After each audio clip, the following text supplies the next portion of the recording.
Carl Jung discovered that nearly 3 out of 4 of his most dangerous patients showed the exact same hidden sign before they destroyed everything around them.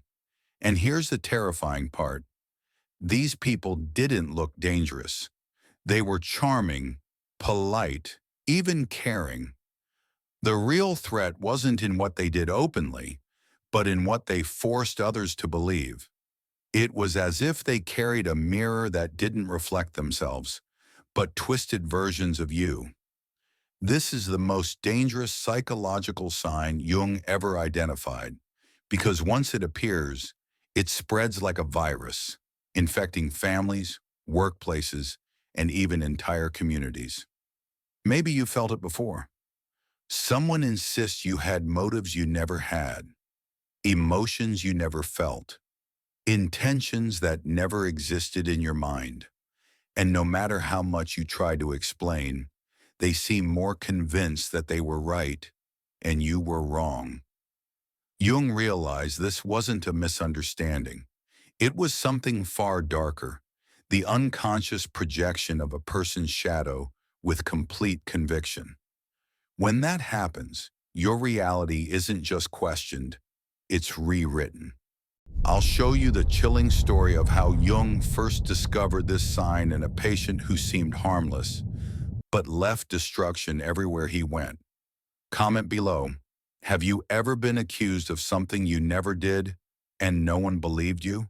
In 1913, Jung encountered a patient who, on the surface, was the kind of person anyone would trust. He was articulate, charming, even compassionate. He spoke passionately about honesty, justice, and morality. To most people, he looked like the model of integrity. But Jung noticed something chilling.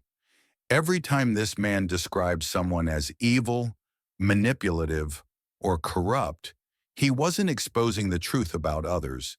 He was unknowingly describing himself.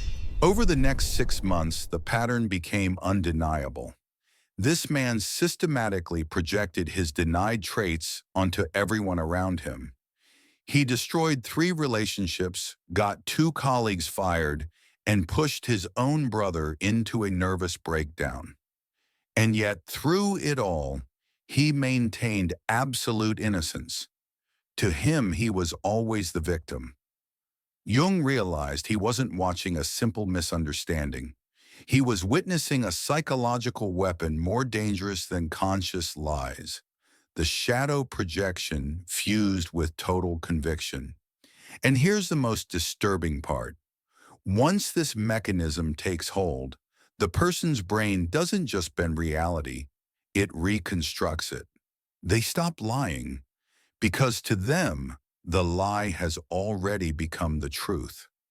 That was Jung's terrifying discovery, a human mind that can weaponize itself and never realize it.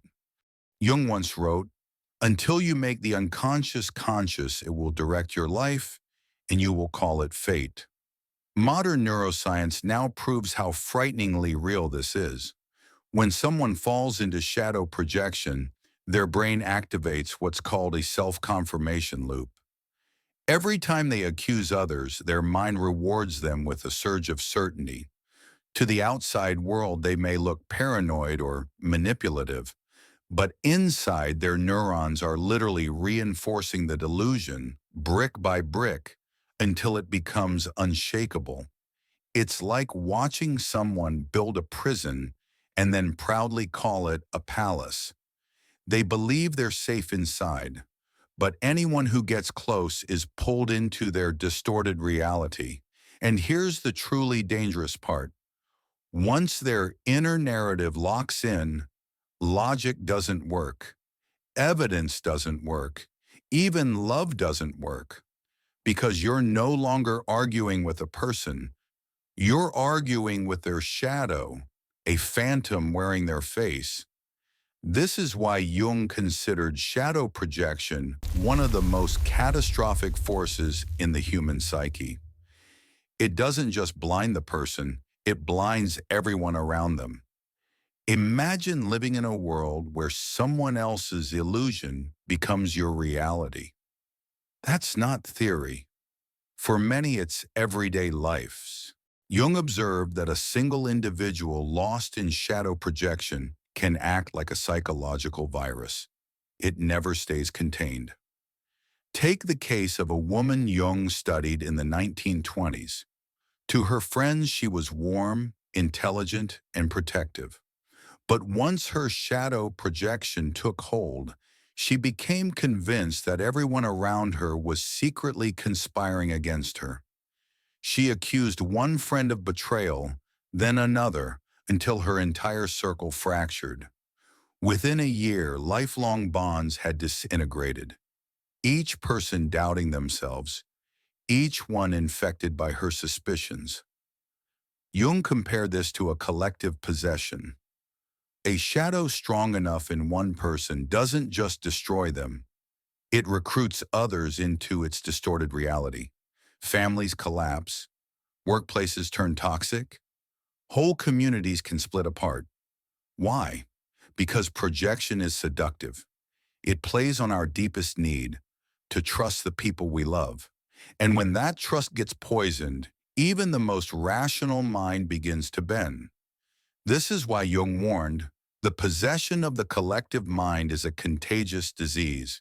It only takes one person, fully convinced of their illusion, to set fire to an entire room. And by the time you smell the smoke, it's already too late. Jung once warned, people will do anything no matter how absurd to avoid facing their own soul. And shadow projection is the clearest proof of this. Over time, something terrifying happens to those trapped in this cycle. They begin to lose themselves. Every accusation they throw at others is actually a part of their own psyche they refuse to face. And with each denial, their true self fades a little more. It's like watching a candle slowly burn out. But instead of wax melting, it's their identity. They forget what they loved, what they dreamed, what they once stood for. All that remains is suspicion, conflict, and the echo of a self they abandoned. And it doesn't stop with them. Children raised in that environment learn to distrust their own perceptions. Partners begin to question their sanity. Generations can inherit wounds that began with one person's refusal to face their shadow. This is why Jung called unintegrated shadows the root of all evil. Because they don't just poison a life, they poison a lineage. The most dangerous sign isn't loud. It's quiet. It doesn't explode. It erodes until nothing real is left. So here's the truth. You've seen the most dangerous sign, the shadow that twists reality and leaves you questioning yourself. Jung warned, the greatest dangers are not outside of us, but hidden in the very people we trust most. But there's a cost to awakening. The more clearly you see others, the more invisible you begin to feel yourself. How many times have you spoken and realized no one truly heard you? How many times have you been surrounded, yet felt completely alone? That's the wound Jung hinted at. Not just that people deceive, but that you may never be fully understood. As he once wrote, loneliness does not come from having no people around, but from being unable to communicate the things that seem important to you. If this message resonated, don't leave it here. Subscribe, because here we don't hide from these truths, we face them together. And if you're ready to go deeper, watch my previous video, Why You Will Never Be Truly Understood. It's the missing piece of this conversation. Thank you for watching.